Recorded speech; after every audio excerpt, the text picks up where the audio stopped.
अस्सलाम वालेकुम वरहमतुल्लाहि वबरकातुह। किसी भी नमाज के बाद सिर्फ़ और सिर्फ 3 बार आप ये पढ़ लें, इंशाअल्लाह अल्लाह के हुक्म से आपकी तकदीर बदल जाएगी। नाज़रीन, अगर आप हमारे चैनल पर पहली दफ़ा तशरीफ़ लाए हैं तो आपसे एक छोटी सी इल्तिजा है कि चैनल को सब्सक्राइब करके बेल आइकन पर क्लिक कर लें। इससे ये होगा कि जब भी हम मसला मसाइल से मुतालिक या किसी अच्छे वज़ाइफ से मुतालिक वीडियोस अपलोड किया करूँगा तो इसका नोटिफिकेशन आपको बर वक्त मिल जाया करेगा। नाज़रीन, अल्लाह तबारक व तआला के मुक़द्दस नाम, जिनके बारे में ख़ुद इरशाद बारी तआला है कि अच्छे नाम अल्लाह ताला के ही हैं और उसे इन नामों से याद किया करो। यानी अल्लाह ताला को उसके नामों से पुकारना ऐन इबादत है। अल्लाह ताला के नामों का विर्द का सबूत इस हदीस मुस्तफ़ा सल्लल्लाहु अलैहि वसल्लम से भी मिल जाता है।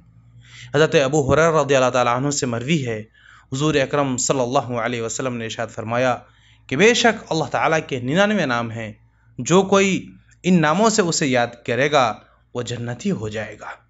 यानी जो कोई भी अल्लाह ताला को उन नामों से पुकारता है तो अल्लाह तबारक व ताला उसे आखिरत में जन्नत में ज़रूर दाखिल फरमाएंगे। पता ये चला कि अल्लाह ताला के नाम की बड़ी अहमियत और फ़जीलत है, क्योंकि अस्माउल हुस्ना का विर्द ही ये एक बहुत ही बड़ा वजीफ़ा है। और जो मैं आपको आज वजीफ़ा बताने जा रहा हूँ और जो आपको वजीफ़ा करना है नाज़रीन, वो ये है कि आपने किसी भी नमाज के बाद अव्वल आखिर 3-3 मरतबा दरूद शरीफ पढ़ लें। कोई सा भी दरूद पाक हो जो आपको सही याद हो वो दरूद पाक पढ़ लीजिए। और दरमियान में ये वजीफ़ा करना है, अल्लाहुस समद, या हय्यु या क़य्यूम, या अल्लाह या रहमान। ये 3 चीज़ें आपने 3-3 दफ़ा पढ़नी है। इंशाअल्लाह अल्लाह ताला करीम है, वो आपको ज़रूर भी ज़रूर अता फरमाएंगे और ऐसी चीज़ आपको अता फरमाएंगे जो आपकी सोच में भी नहीं था।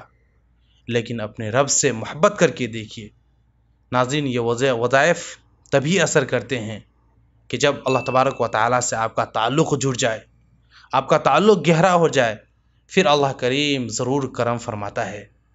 क्योंकि अल्लाह तबारक व तआला बड़ा करीम है और वो बड़ा बख्शने वाला मेहरबान है। सिर्फ़ और सिर्फ उससे मांग कर देखें तो सही, उसके नामों से याद करके देखें तो सही, अल्लाह को पुकार करके देखें सही, अल्लाह से अपना गहरा ताल्लुक़ कायम करके देखें, इंशाअल्लाह अल्लाह तबारक व तआला ज़रूर भी ज़रूर करम फरमाता है। अल्लाह तबारक व तआला की बारगाह में दुआ गो हूँ कि अल्लाह तबारक व तआला अपने हबीब सल्लल्लाहु अलैहि वसल्लम के सदक़े में तमाम परेशानी को हल फरमाए और अल्लाह सब के रिज़्क़ के अंदर बरकत अता फरमाए। नाज़रीन, आखिर में आपसे एक बहुत ही अहम बात करनी है, वो ये है कि हुकूक़ुल इबाद लाज़मी पूरा कीजिए और हुकूक़ुल्लाह का भी ख्याल रखिए, क्योंकि अल्लाह तबारक व तआला कभी भी हक़ तलफ़ी करने वालों को पसंद नहीं फरमाता है। और क़यामत के दिन अल्लाह तबारक व तआला अपने हक़ तो माफ़ फरमा दे सकते हैं, लेकिन हुकूक़ुल इबाद जो बंदे का हक़ है, अगर आप उसको अदा नहीं करेंगे तो अल्लाह तबारक व तआला क़यामत के दिन भी बंदे का हक़ माफ़ नहीं फरमाएगा।